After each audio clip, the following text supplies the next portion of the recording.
right, but hopefully the audio and the video are coming through together as it gets streamed. This is frustrating. Hang on a second. I'm gonna see what it looks like in my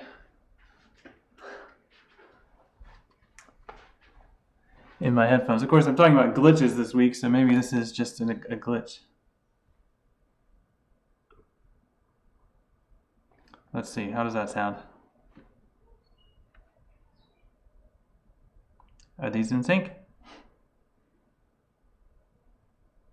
Yeah, good enough. I don't know. I'll just try not to look at it. Maybe it'll be okay. Let's see, maybe I can... I'm going to turn off the latency on it. I don't know if that'll help, but I'm going to... I changed this light setting on the stream and maybe it'll look okay. Anyway, looks like I got one viewer. Maybe that's me watching myself, but if it's not me and it's somebody in the class or anyone, it would be great if you could say hi. If you're in the class, say hi in the Discord, or if you're in the, say hi on the Twitch chat. It always helps me to know who's out there, even if you're not watching the whole time or whatever. It's good to know that there's an audience and that I'm actually talking to somebody. So if you could say hi, that would be great. But of course, students are welcome to watch this after the fact, and it's recorded for that reason. But it's always good to talk to people and to know who's out there. So I'll kind of ramble for a minute or two as people are getting settled in. We're getting into week 3 for this class, and lots of stuff I'm putting together for this. This continues to be a bigger challenge than I thought it would be. I'm putting things together for this class. This is a summer class. It's normally a 15-week class. I have to compress it into 5 weeks, and then create all the materials so that you can work your way through it online, which is not easy, or at least it's very time consuming. Essentially, I'm writing a textbook as I go, and it's fun in a way, but it's also very time consuming. These are the things normally in class I would just kind of mention several examples. We would look at a few, discuss them, and work our way through it. But for this, I have to kind of package it all together so you can consume it on your own. And so that's going to be me writing things and linking to things and structuring it and providing videos. Things I'm happy to do, but it just takes a lot of time. And I always underestimate how much time it's going to actually take me to put these things together. So that's continues to be the theme this week, as I have some things to share with you and show you, but a lot of it is still kind of in progress. So bear with me as I get it together, and hopefully it'll be great. Hopefully it'll be good for you, for whoever sees it. Okay, cool. So I'm back up to 1 viewer. I went down to 0 viewers for a second, so I'm back up to 1. So whoever that is out there, hello. I'm going to start looking through some of the content for week 3 and explain a couple things, and let's see how long it takes. I don't know. I don't think this will take an hour, but we'll see. Like I said, lots of things still forthcoming, but I can show you some of those things that are still in progress, so you can kind of see the structure of it. I've decided to reorganize things a bit, so this week is going to have a slightly different structure to it, the module for this week. I'm trying to organize it more conceptually than sequentially, because the whole idea of breaking a week down into 4 days is kind of arbitrary and doesn't necessarily reflect the way that you should work through it, but I can still create sequences within concepts. So I'll show you what I mean in a moment. But this week we're talking about glitch art and screensavers. So we're shifting from the first half of this, the first 2 weeks of the semester, we were spending our time with text. We made Twitter bots, generated poetry, generated novels, all text-based forms of creativity. And now we're going to be moving into visual forms by looking at glitch art first and then screensavers. I'm still kind of not sure if we're going to be able to fit screensavers into this week, because it really depends, but it's a different environment entirely, so that's where I'm a little nervous about jumping into that. But we'll see, right? I mean, we'll see how the glitch art goes. Glitch art can be done without a ton of code, so that's something that might be a bit of a break in terms of what we were doing the first couple weeks. The screensaver, the approach I'm going to give you for that is going to be pretty code heavy, so that may bring us back into the world of code. So maybe glitching will be a nice break from that. A bit of code, a bit more kind of file manipulation, and I'll show you what I mean as I go into it. And then week week 4 is going to be all about the clock project, which is a big project and can take some time to explain and work your way through. So that one really pairs well with the screensaver. So if you end up working on those at kind of the same time, that might be okay. All right, well, let's get into looking at some of what I have planned for the week and explain some of the background about glitch art and kind of get into it a little bit. Let me switch my scene over here. This is the Canvas page, and we're looking at the week 3 module. And what you can see is I have not published it yet. Let me publish it. There we go. So now it's published, but you'll see a lot of pages are actually empty. So they're there, but they're there as placeholders until I fill them in. So let me kind of go through it piece by piece. I didn't realize clicking that button would publish all those pages. So, oh well, it's probably confusing to look at, but that's why I'm explaining it. So just a preamble, basically explaining what we're doing here. And then we get into glitch art in this page where I give you what I hope is a pretty good summary of glitch art conceptually, like what it is, where it comes from, why people do it. Very brief, honestly, but hopefully a good introduction to it to get you started. Essentially, what we're talking about with glitch art is aesthetics of glitchiness, or things that break and look good. Things that people do on purpose to make things look different by breaking their framework or their compression containers or whatever to produce unpredictable, surprising, interesting effects. And that element of surprise and serendipity is what's, I think, really a key aspect of successful glitch art. It's not something you meant to do. It's something that you thought might happen, and you're pleasantly surprised by the result. That's kind of the best case scenario when I produce glitch art. I kind of know what I'm trying to do, but then I don't know if it's any good until I do it and then see it. And it's not like painting on canvas where you have the color on your brush and you put that color on the canvas. Obviously, there's a lot of art that goes into that. This is more like you just kind of throw some things at the software and then you see what you get back. And sometimes it's brilliant and sometimes it's just kind of dumb. It depends. And that element of unpredictability, I think, is what's really exciting about glitch art. But also, just on a pure aesthetic level, you can produce some really beautiful work. And this is an example. One of my favorite Twitter bots, but I just discovered in putting these together that the Twitter bot got shut down by Twitter. Twitter likes to shut things down, and I don't know why. I thankfully have not had a lot of trouble with my bots, but lots of people have. This is a Tumblr that the person who made the YouTube artifact Twitter bot created as a way to save some of their favorite artifacts from that Twitter bot. And I think they're brilliant. I mean, these are taken from YouTube videos. These are produced, I believe, automatically, or not directed. In other words, there was some code that creates these images and then just tweets them whenever. But as you can see, a pretty consistent kind of result, and pretty horrifying sometimes, which I love. I mean, this is what's great about glitch art, is that it can be really creepy. And the creepiness, I think, comes from the way that it almost makes sense, but something's wrong with it.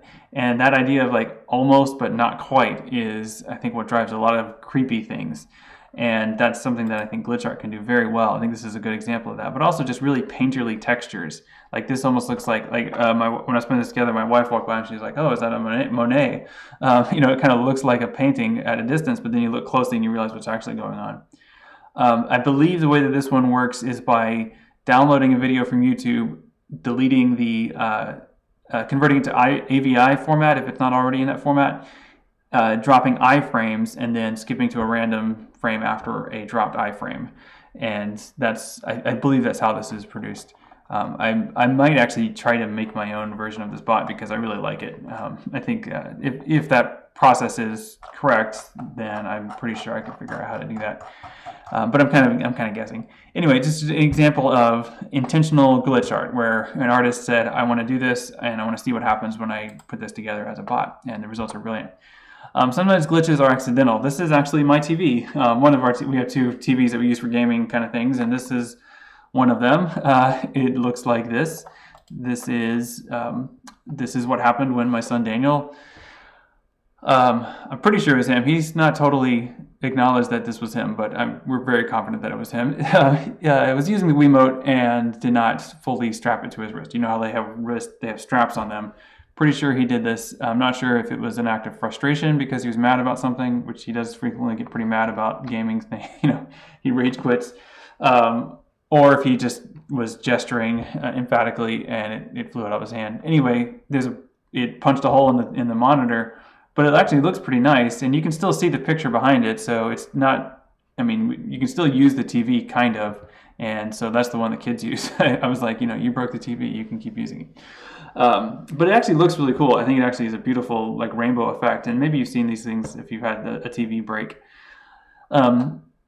This to me is an example of how a glitch can be surprising. Like it can just happen, and sometimes glitches are frustrating. Like if you're waiting for a video to load and it's just not loading right or something like that. But they can also be beautiful even if they're accidental. But one trend you'll notice in many of these things is that very often there's this idea that media has a container, right? Like there's something that we're supposed to be seeing here instead of this. It was like the Wii game or whatever. But this crack in the screen physically damages the container, and so the container becomes visible. The container is supposed to be invisible. We're not supposed to notice the TV. We're supposed to notice the Wii bowling or whatever it is. But now we notice the container. Now we see the extra of that. And that bit of the container being extra through its physicality is something that you'll see a lot in media. Even in YouTube Artifact, the container here is a virtual container, the software encoder for the video, but there's something that's been broken about that. So now we see the container, we see the content through the broken container, and that gives us this effect. And that's a trend you'll see a lot in glitch art. I was kind of thinking about prior art, like things that anticipate glitch art, and I think Namjoon Paik is the obvious forerunner to mention. If you remember the first week, I shared the video of the cybernetic serendipity exhibit from the 1960s or the 1960s, right, or early 70s. I think 1960s. I have to look that up. But one of the artists that they talk about in that piece was Namjoon Paik, and he was doing things to manipulate TV images. So if I remember correctly, that's the one where he has a TV and you can see the image, but then he's got a powerful magnet and he's moving it around the TV, so the image on the TV gets all twisted around and distorted as he manipulates the cathode ray directly. He did a lot of things like that, and if you ever get a chance to go to the American Art Museum up in DC, or if next time you do or whatever, it's a great museum, very accessible, very interesting work. But they have at least 3 pieces of Namjoon Paik's there that I've seen, and one of them is Megatron Matrix, and it's an amazing work to experience in person. The others are also good, Information Superhighway and Zen for TV. This one is very, very large, and you kind of can't get that impression just by looking at a picture of it. But it's like it's in a room by itself, and you walk in, and it's like, I don't know, 20 feet tall, or maybe not, but it's very, very large. And you just walk in and you feel the heat of all of those TVs, all of those monitors, and you kind of feel that, like, there's the, maybe you don't know, but cathode ray tube TVs used to be everywhere. Now they're not, but they emit kind of a high-pitched, like a high-frequency tone that you can just barely hear, and actually I can't hear anymore. I believe there's a certain age where you can't hear them. But you go in and you feel that just sort of blasting on you when you walk in the room with Megatron Matrix. So it's a very physical experience. And also just a very, obviously this isn't moving. You can find videos of it online, but it's very rapid, very bright, and very, lots and lots of movement and lots of things glitching in and out.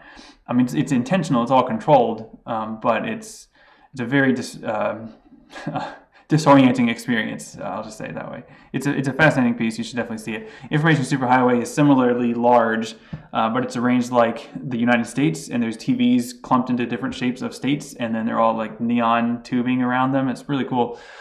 Zen for TV is just an old cathode ray tube TV that's been broken, and there's a couple different versions of this piece. The one at the Art Museum in DC has it broken, so instead of seeing an image on the TV, you see I believe it's the line one. There's one where it's just a dot, but I think the one at DC is the line. So you just see a line, like a white line, for the on the screen, and it's about the brokenness of it, but it's really like the TV itself is the exhibit. Even though Nam June Paik didn't manufacture that TV, he selected it and manipulated it, and now it's art. And I think it's a beautiful piece as well.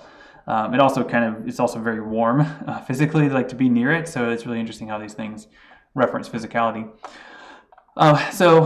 Compression is often when we're talking about software, compression is often an opportunity for a glitch to occur, and that can be both accidental or intentional. And this is just a quick example of the differences between or the effect of compression on an image. We think of images, we think of media as just kind of a smooth stream of pixels blasting to us through the internet, but they're not. There's lots of layers of encoding and encapsulation and compression that happen to make it possible for us to get things that quickly. If you have high-speed internet, maybe this is not something you experience very often, but with lower connections or weaker, maybe satellite connections or even dial-up, you will often experience glitches in media, or like broken images that don't download all the way to your computer. And so you might see something like this. This is just the Twitter, just I would have this image on my computer. This is the profile picture for my Twitter bot, Monster Sounds. And they're both compressed. The image I got originally was from a comic book scan, and so it was compressed somewhat because it was a JPEG. Even 100% JPEG, 100% quality JPEG is going to be a little bit lossy. Not anything that you will notice probably, but what you see here is a much lower compression, so it's higher quality on the right. And then on the left, this is at 0% quality or very high compression, and you can see it looks pretty different. Objectively, I think worse on the left, but sometimes that's the effect you're going for as an artist, and that's something that we have to keep an open mind about here when we look at and try to produce glitch art, that sometimes things shouldn't look smooth and pretty and elegant, symmetrical, whatever. Sometimes it's okay for things to look ugly if there's a purpose for that. I linked to one example. You might be familiar with deep fried memes. This is a kind of meme that you might see where people make an image look deliberately ugly. And part of what's happening in the different filters you see here, like this little stuff up here and kind of the weird stuff in her face and her shirt, these are JPEG compression artifacts. So there's probably an app that you can do that'll automatically produce this kind of effect. Like I see that glowing eye thing a lot and the swirling thing a lot. So that might be what this person did to make this particular one. But it's also just something you can do in software by manipulating the properties of the image file, and you can get something like this. Yeah, all right, that's a dumb one. All right, so in terms of techniques, I'm going to be taking you through 3 categories of techniques, and so there will be multiple examples for each of these, or multiple ways to do it.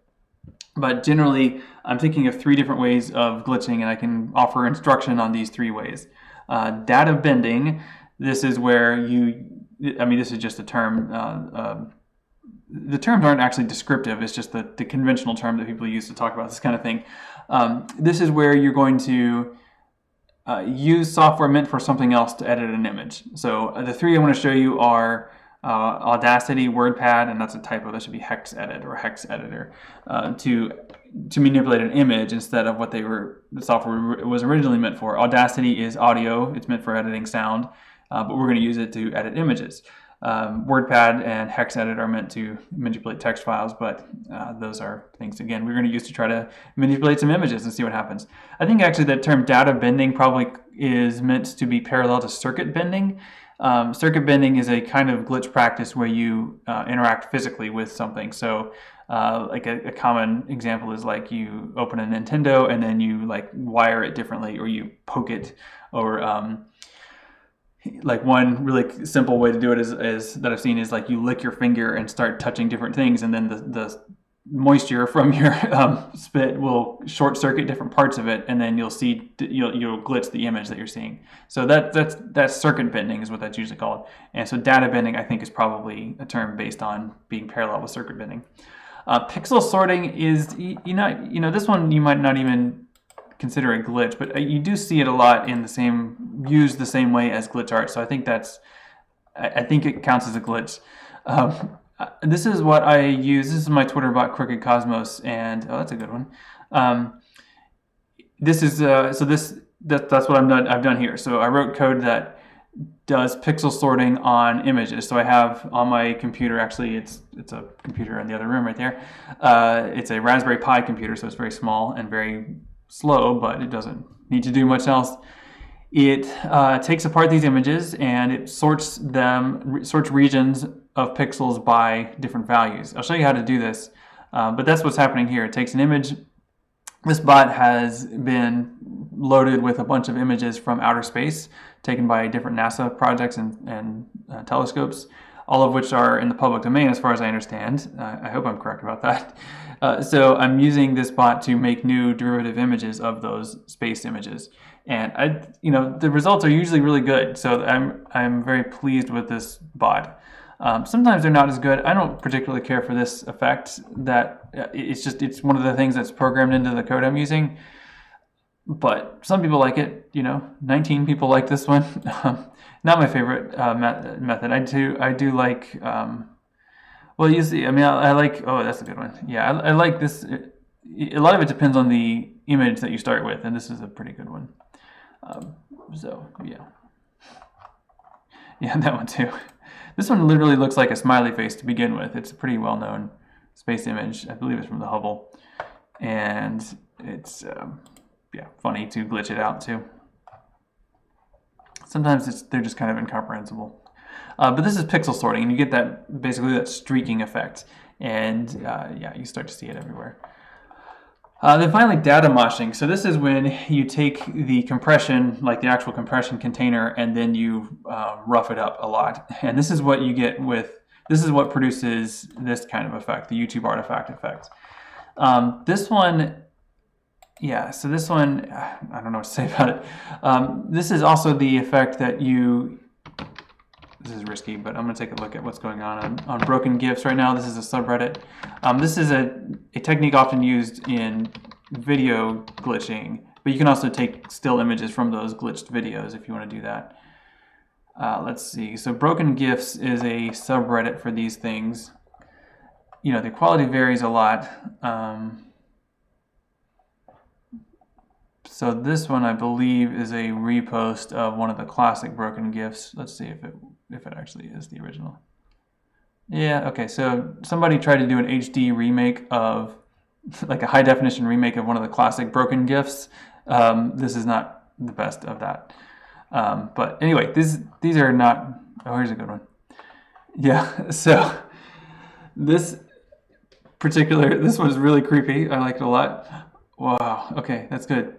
So Din Villeneuve is a creator of this kind of GIF, and he has a particular style, and this is his style. I'm not actually sure how he accomplishes this, and I've tried to replicate it, but I have not been totally successful. This one here, this is a more, I guess I would say, conventional broken GIF, and like I can definitely show you how to recreate this effect here. This guy, Din Villeneuve. Another thing you can do with breaking GIFs, and this is a different kind of data moshing. This is I think much nicer looking. This artist, Chepper Tom, I guess is his username, does these really like elegant and smooth kind of glitches. I kind of know how he does it, but again, I've tried to replicate his method and have not totally succeeded. So I'm going to keep working on that, and if I figure it out, I'll let you know. So this is data moshing, and data moshing can take a bit more work sometimes. It's more of a technique or a procedure than like a code. It's not like you type in data mosh now. It's more like you have lots of different things you can try and different outcomes you can hope for, and then you just sort of try them and then you see what happens. And so it's really interesting. Okay, so glitches in the real world. Let me talk a bit about how we find glitches and what we can do with them. And I have an activity written out for you, and I want to talk about what to do with that. So there are, as I linked to here, there are apps, and you can just like do this on your phone. This is a good one, but I don't want you to do that for this project, right? I think it's interesting to know that these things exist. I think they're cool and they're fun to play with, but this is not what I'm asking you to do for the project. I want you to do it the harder way, and that's because the harder way is more closely aligned with the purpose of this assignment, which is to help you learn more about image formats and file formats in a digital context. So you're not going to learn that if you just open it up in an app and click a button and then you get a cool looking image. Like, that's great. You can do that for fun and share that, and that's great. But that's not really the purpose of this assignment. So please don't do that for this assignment. But you're welcome to check them out. I mean, you're welcome to try. It's not what I want you to do for the project itself. To get started thinking about the project, I would like for you to do this, and I'll explain this in an announcement as well. So, I mean, if you're watching this, you aren't missing this, obviously, because you're watching it. But for those of you who might watch this later or might not get to this point in the video, I will make sure to highlight this for you as well. Which is, I would like for you to find some glitch art, and there are lots of different ways you could do it. I just broadly thought of 3 different types of glitches that you might encounter on a daily basis. So this is what they are. See if you can find one of all 3, maybe find more than one. This is a case where I'm not asking you to make anything, but keep an eye out for something. The first type is a true glitch, and I think true is kind of a misleading word. I don't mean this to be like these are the only real gifts, or the only real glitches, and everything else is just fake. That's not what I mean. I just couldn't really think of a better way to describe this kind of glitch where it's truly an accident, but it still looks good. So I'm talking about things like what my son did to my TV. I'm talking about this image here that I captured. I took a picture of. This is the monitor in HTC 328, where frequently some cable gets loose. I think it's the VGA cable, but it might be something else. And so the image that's trying to appear on that monitor doesn't make it all the way there. Something happens on the way between the computer and the monitor, and only part of it gets there, or part of the encoding gets there, and the decoding doesn't work, or whatever. And so you get something like this instead. And it's a pretty cool effect, actually. And I saw it frequently, like every few days I would see this one semester when I was teaching in there. So I didn't report it as a problem because I kind of liked it, and it's easy to fix. You just sort of wiggle the cord and it works, better. So, but that was definitely an accident. Like, it wasn't meant to happen that way, but it's kind of like an accidental circuit bending, actually. So that was an example of a true glitch. See if you can find something like that, like something like that breaks. Maybe sometimes you'll see it in like a video playback on Hulu or Netflix where just the image doesn't fully decode by the time it gets to your screen, and so you can get something weird like that. See if you can catch one. I mean, that's kind of it's unpredictable, but it's great if you can catch it. Another kind that I think is a lot easier to find is design glitches, and this is where someone wants something to look glitchy, and so they add an effect on purpose. And this is probably something done in Photoshop, or you can get Photoshop plugins or one of those apps. But it's meant to suggest techiness or hackeriness or cyberpunk something. It's something that somebody did on purpose to affect your impression of, in this case, Mr. Robot. You see it a lot in the advertising for the Cyberpunk 2077 game. It's definitely something that the designers are doing on purpose to make you think about techiness and glitchy cyberpunkness and hackers and technology. They want to remind you of the technological disposition of this work that they're sharing, or in this case, the character Elliot in Mr. Robot, which is a great show, by the way. You should watch it, or whatever's going on in Cyberpunk 2077. It's the kind of thing that once you start thinking about it and looking for it, you'll see it everywhere. It's not just in like techie things or science fiction things. You'll see it in all kinds of like car commercials and things. Anything that sort of glitches in and out, or blinks in and out, or seems to kind of wobble a bit. Like, those kinds of things could be considered that as well. See if you can catch one, and that would be great to share. And then finally, take a look around for some aesthetic glitches, and you can find these. I didn't share any examples because they are pretty easy to find. So broken gifts, like I just showed you on Reddit. Just skimming through that, by the way, looking at the broken gifts, a lot of those weren't very good. I didn't like. But the Dimple Knob one, the Shepherd Tom one, those are good. But the other ones, they weren't that great, just in my opinion. There's also a subreddit for glitch art. You can find lots of Instagram hashtags around these terms, like glitch art and pixel sorting. I think pixel sort is what they usually use on Instagram. So see what you can find. And these are going to be artworks that people have created on purpose using glitch techniques or using glitch software, and they've shared the results in different contexts. So this one, you will find lots and lots, and this is the kind of thing you're going to be producing with the methods that I've been talking about. But that's something to find. Now, whatever you find, as many of these as you can find, share them in Discord. So go to our general channel in Discord and share what you find there. And don't just paste the link. Don't just be like URL and then you're done. Like add a sentence explaining like this is a good one. I like this one, or what do you all think of this one? Make this an opportunity that people can actually converse with. So if someone sees it and they're like, oh, that's cool, they can say, hey, that's cool. They can text, they can write that back in Discord. Or if they're like, this one freaks me out a little bit, you can say that in Discord. I really want those spaces to be conversations, if possible. I know there's not many of you or many of us, if we put this all together, but that's still an opportunity that I think we haven't really embraced yet in Discord of actually talking to each other. So please use that. If you see someone else's glitch that you think is pretty cool, definitely tell them, like say, hey, that's a great one, or hey, that one's not so great, or whatever you want to say. I just really want to see that conversation happening, and I'll be in there all day. I'm going to be working on these tutorials all day, so I'll be online. Yeah, so do this today if you can, but whenever, right? I mean, it's just something to add to our set of ideas. Also, something you should do today is take a look at the profile. So yeah, here we are, working our way through the module. So Rosa Minkman, so Sam put together this nice profile of Rosa Minkman, and Rosa Minkman is the author of something called the Glitch Studies Manifesto, and that's something I would like for you to read, and I'll share that in a separate page and show you how to access it and give you some discussion questions around it. But that's, yeah, so she's a well-known creator of this kind of thing and someone who thinks about these kinds of things a lot and does some cool work. So, great job, Sam, in giving us this profile. So everyone else, read this and learn about Rosa Minkman and check out this piece here. I don't know this piece, Collapse of PAL.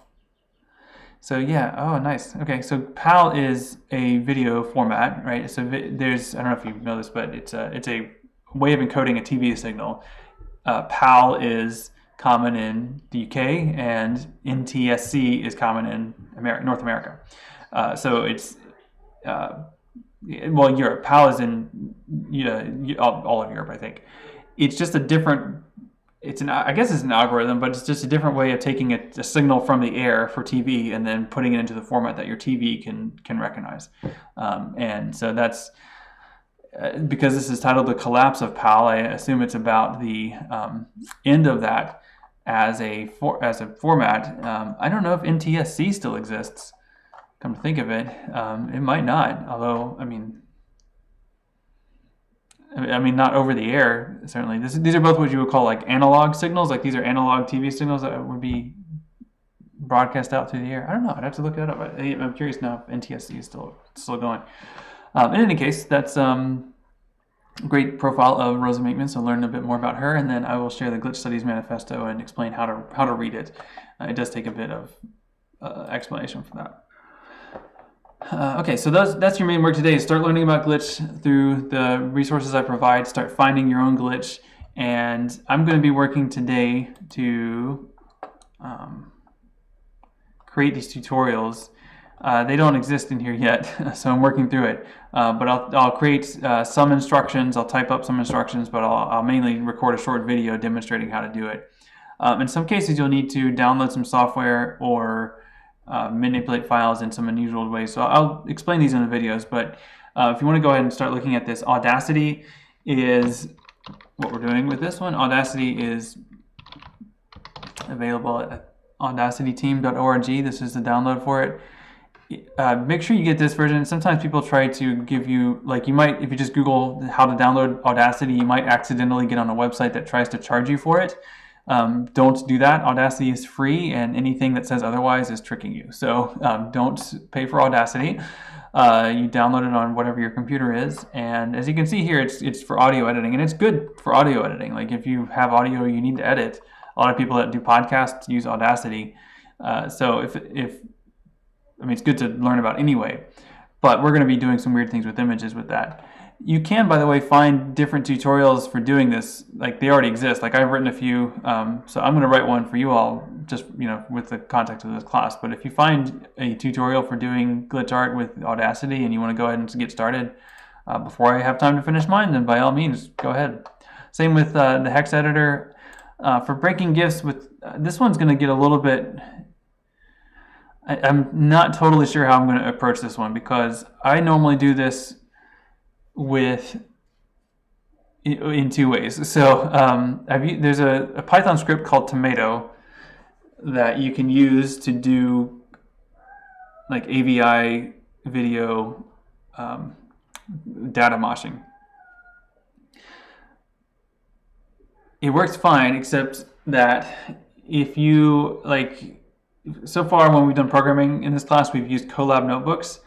I'm not sure if it makes sense to use the TomatoPy script inside of a Colab notebook. It would take some extra steps that might not be worth it. The alternative is simply to download the Python script to your computer and run the script on your computer. To do that, you would need Python on your computer. You probably already have Python, but you need to make sure it's the right version. And if not, you would have to install the correct version. In other words, there could be several different steps that you might have to do to do it that way. So I might do like 2 different versions of this tutorial to explain how to do that. Actually, I might do 3 versions, because the way I actually do... Actually, you know what? I don't think I can do this anymore because I just upgraded my OS. Man. I just realized something. There's some software called AVI Demux, or Avi Demux.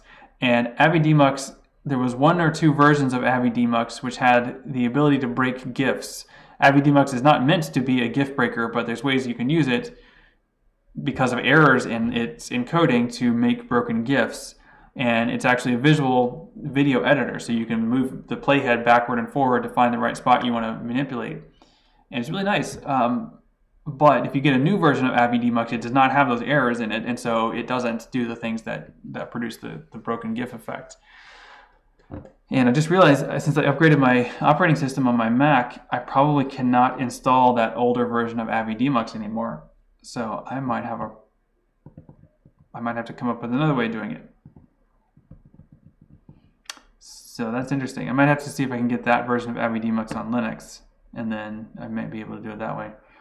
I mean, you're going to find if you wanted to do the same thing, you would have the same challenges with Avi Demux, which is that if you get the newer version, it doesn't work. I mean, it works great for video editing and demuxing, but it doesn't break GIFs anymore. So anyway, some problem solving here that I'll have to do to get that together. I'm explaining this to kind of give you a preview of what you will see on these pages eventually. I keep expecting this to be the home page, but it's not. Let's go here. All right, so I think I'm about to wrap it up here. If you have any questions, this would be a good time to ask, because I'm going to wrap it up pretty soon. I haven't said anything yet about screensavers. I don't want to go into screensavers right now.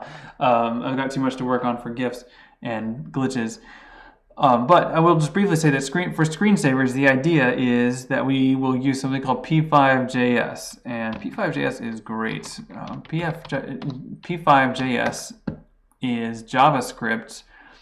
It's a JavaScript, I guess, port of something else called processing, which was originally coded in Java, which you don't need to know necessarily to use P5JS, but P5JS has a legacy, basically, where part of the legacy is just JavaScript and the other part is processing, but it brings these together in a really nice package that I find very good as an entry point for coding.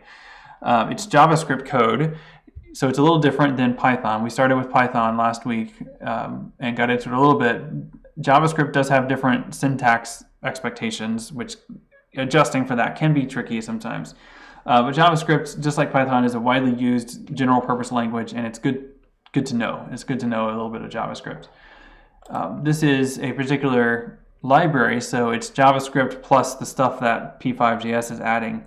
But you know, the thing I really like, one thing I really like about P5JS is it's just right here. Like, you just click the editor and you just edit it on their website. You can download it, you can use it, do this on your own computer too.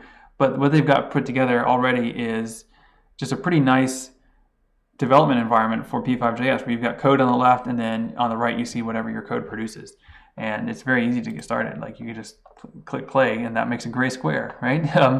We can talk about different things, but that's pretty much it, right? I mean, this background 220 creates that square. The square is 400 by 400, which is created by this function create canvas, and now the background is 220. Let's say we wanted to make it a black square.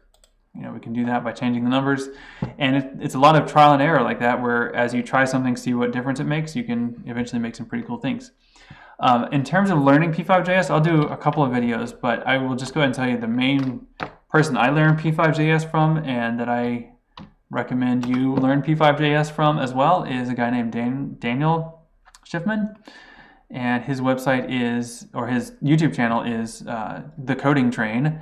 And he has, gosh, I don't know, hundreds of videos by now. But just an excellent introduction to programming with P5.js. He does other things as well, like other languages, but a lot of what he's done is P5.js. He has a great way of explaining things, a very engaging, charismatic person, much better at explaining things than I am.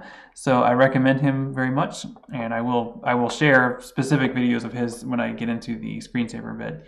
I'll probably share more videos of his than I will do videos of my own, because his are way better than mine. Okay, so I believe that's about all I needed to say. I didn't see anyone say hello either in Discord or on the Twitch chat, so I don't know if anyone's watching. It says one person is, but that might be, maybe you're not totally watching. That's all right. This, of course, will be archived later, so you can watch. Maybe you're watching it after the fact. That's okay too. You can still say hi after the fact. Say, hey, I'm watching your video later. Okay, so just to recap, week 3 we're going to be looking at glitch art first, and then moving on to the screensaver later. But I'm still working on a lot of the material for both of those things.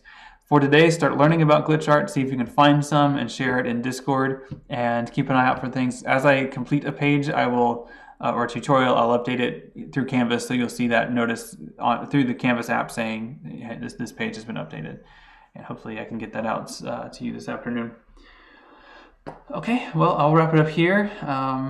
If you have any questions, comments, concerns, anything you'd like to talk about, let me know. Otherwise, if you're in class, I'll see you in Discord, hopefully, with some glitch art. I look forward to seeing what you can find, and I will be producing some tutorials for the rest of the day. Okay, great. Well, have a good one. See you later.